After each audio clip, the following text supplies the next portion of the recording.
Madam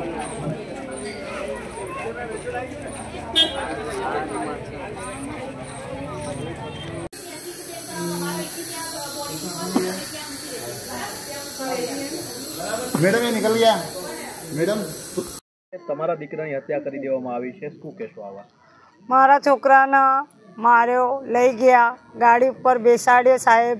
મેં જોયો તો બેભાન પડી ગઈ ને મારા છોકરાને એકલાને લઈને જતા રહ્યા. હું ભાનમાં આવી ત્યારે હું મંડીમાં ગઈ તો મારા છોકરાને મારતા હતા. મારા છોકરાને માર્યો અને મને ન્યાય મળવું જોઈએ. મારા છોકરા ઉપર તો થઈ ગયો, હવે બીજા છોકરા ઉપર ના થવું જોઈએ અને મને ન્યાય મળે અને એને કડીથી કડી સજા મળવી જોઈએ. મારો એ છે, એ તો જેલમાં મળી લેશે અને જામીન બી નહીં થવું જોઈએ તો એના છોકરાને મળી લેશે, વારણ કરી દેશે, બધું કરી દેશે. હું મારા છોકરાને ક્યાં મળવા જાઉં? મારો પેટનો અંડો જતો રહ્યો, આકડી લાકડીનો મારો જીવન સાથીવાળો જતો રહ્યો, તો મારો સારો કરવાવાળો તો જતો રહ્યો. મારે કેના જોડે જવાનું છે સાહેબ? મને કહો, મને ન્યાય અપાવો અને ના તો મારો છોકરો પાછો અપાઈ દો.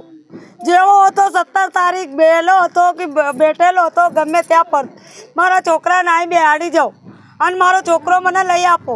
મને બીજું કંઈ નહીં જોતો. આજે છોકરો તમારો ક્યાં રહેતો? તમે તમારું ઘર ક્યાં છે હાલ? મારો ઘર તો બાજુમાં છે. તમે આરોપીઓ ક્યાં રહે છે? હુમલો કરવા આવ્યા હતા એ કેટલામાં? આરોપી મગનપુરા રહે છે. કેટલું દૂર પડે અહીંયાથી? 5 મિનિટના દૂરી ઉપર છે. 5 મિનિટની દૂરી. કોણ થાય છે? મારા ભાઈ થાય છે. તમારા ભાઈની હત્યા કરી દીધી. એ આરોપીઓ કોણ છે અને એમનો કેવો ઇતિહાસ છે, ગુનાહિત ઇતિહાસ? એ બધા છે ને નામચીન માણસ છે સાહેબ. એ બધા મર્ડર કે ચોરી, ગુંડાગર્દી, બધી વાતે ઓલરાઉન્ડર છે. એ લોકો કંઈ કહેવા જેવું છે જ નથી. અમારા ઘરે એને લઈ ગયા અને હજી તેની ઉંમર 17 વર્ષની છે. પ્રેમનો સંબંધ ક્યાં નથી હોતો, દુનિયા કરે છે. એના માટે એને મૃત્યુ ના મળવી જોઈએ. આજે એ છે, કાલે બધા પ્રેમ તો બધા જ કરે છે, તો શું પ્રેમ કરવાનું તમે આવી સજા આપવાના છો? મારું તો એ જ કહેવું છે. અને એટલું જણાવું છું ખાલી તમને બધાથી વિનંતી કરીને કે એને ન્યાય અપાવો. અમારે બીજું કશું જોતું નથી. એનો વરઘોડો કાઢો, દુનિયા જોવે કે આ મૃત્યુ કરવાવાળાઓને આવું સજા થવી જોઈએ, તો કોઈ બીજી ફરી વખતે થાય નહીં. અને એમને કડીથી કડી સજા અપાવો, એને ઉંમરકેદની સજા અપાવો. એને કોઈ જામીન બામીન કશું ના મળવું જોઈએ. આરોપીઓ પર કેવા કેવા ગુના રજીસ્ટર્ડ છે? એ લોકો મર્ડર કેસમાં છે, ગાંજાનો ધંધો, બીએ રાત, એ કહું છું ને બધા વ્યસનમાં. એ કોઈ બાકી નથી, એમ કોઈ વ્યસન બાકી નથી એમ. નિધિ વિષ્ણુભાઈ સાલવી. નિધિબેન, શંકર સાલવીની 17 તારીખે રાતે 15 જણાના ટોળાએ ક્રૂરતાથી હત્યા કરી છે. શું મામલો હતો જણાવો? રાતે 11 સાડા 11ની વચ્ચે મારા દેવર અહીંયા બેઠા હતા.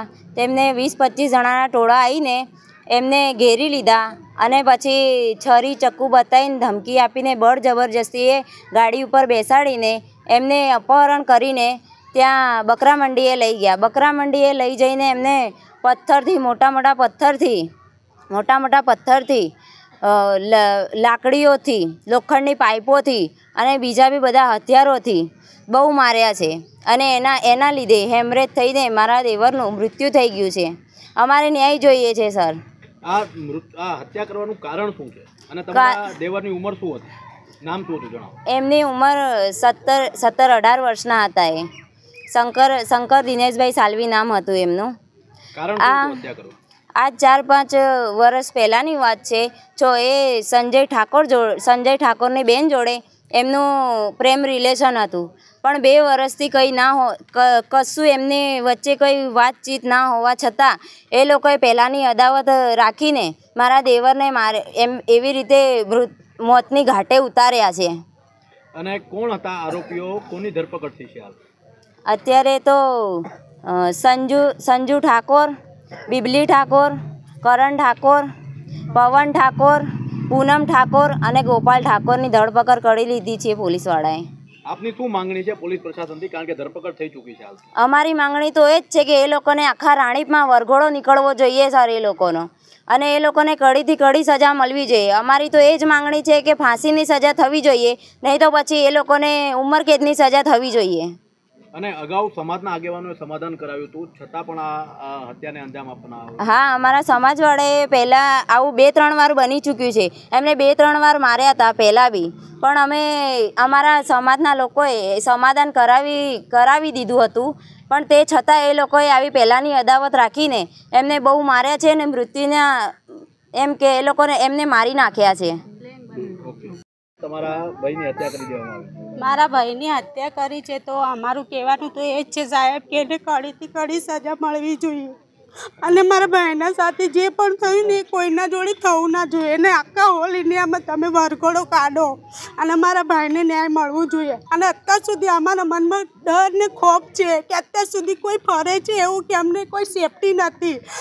અમારા ઘરના બધા વ્યક્તિઓ ગભરાય છે, બહાર જવાથી ડરે છે, બધી રીતે અમને સેફટી નથી. એટલે અમને કડીથી કડી અમને સજા આપો અને અમને ન્યાય અપાવો અને મારા ભાઈને બી ન્યાય મળવો જ જોઈએ. એના આત્માને શાંતિ થાય, કંઈ પણ તમે ન્યાય અપાવો ને તો એને શાંતિ થવી જ જોઈએ અને બીજા કોઈ જોડે એવું થવું જ ના જોઈએ. આજે અમારું ખોયો છે, કાલે કોઈનું ખોશે તો અમે વારે ઘડે કોનું ખોવા દઈએ એ માંગતા નથી અમે. આવું બધું મારા ભાઈને ન્યાય મળવો જ જોઈએ. અને પોલીસે તમને શું આશ્વાસન આપ્યું છે? હમણાં તો અમને આશ્વાસન તો આપ્યો જ છે, પણ તોય અમને એવો ડર છે જ હજી મનમાં કે હજી ફરે છે, એવા ધમકીઓ અમને મળે છે કે તમને હજી પણ મર્ડર કરીશું, આમ કરીશું, તેમ કરીશું. ઘણા બધા અમને વિચારો બી આવે છે અને બધા અમને ડરાવવાની કોશિશ બી કરે છે, પણ તોય છતાં અમે બેસા છે અત્યારે. પણ અમે લડીને બતાવશું ને અમને ન્યાય મળવું જ જોઈએ અને કડીથી કડી એમને સજા મળવી જ જોઈએ. અમારું કહેવાનું મતલબ એ જ છે અને બધાને સેફ રહેવું જ જોઈએ. કોના દ્વારા ધમકીઓ મળી છે? અમને એવી બધી વાતો મળે છે બહારથી. કોના દ્વારા? કોણ આપે છે? પબ્લિક દ્વારા વાતો મળે છે અને અમે અત્યારે સેફ નથી. અત્યારે અમને પણ ડર જ છે મનમાં કે આજે અમારો ભાઈ ગયો, બીજા અમારા ભાઈ છે, મારી બહેનો છે, મારી ભાભી છે, મારા નાના બાળકો છે, તો એમાં તો ગમે તે આવી શકે છે, ગમે ત્યારે અમારા ઉપર હુમલો કરી શકે છે. તો અમે ક્યાર ઘડી ડરીને રહેશું, ક્યાર ઘડી અંદર રહેશું? અમે મહેનત મજૂરીવાળા છે અને અમારા બધા ગરીબ માણસો છે. અમે એટલા લખપતિ કે માલદાર નથી કે કોઈને રૂપિયા ચૂકવી શકીએ કે અમે ગમે તે એમને મોઢું બંધ કરી શકીએ. અમે તો મજૂરી કરીને ખાવાવાળા છે, 2 ટાઈમનું મજૂરી કરીને ખાઈએ છીએ અમે. અમારે કોઈ એટલા બધા અમે લખપતિ નહીં. અને ગરીબને દીકરો મારીને એમને શું મળી ગયું છે? એમને જૂની પણ કંઈ બી આદાત હતી તો એ સમાધાન કરી શકતા હતા, આરોપીને પકડાઈ શકતા હતા, ગમે તે કરી શકતા હતા. પણ એમને આવું તો કાંડ ના જ કરવો જોઈએ અને જોવું જ ના આવે. અમારું એટલી જ વિનંતી છે સાહેબ કે એને ન્યાય અપાવજો અને વરઘોડો કાઢજો કે બીજે ક્યાંય એવું થવું જ ના જોઈએ. એટલી અમારી વિનંતી છે.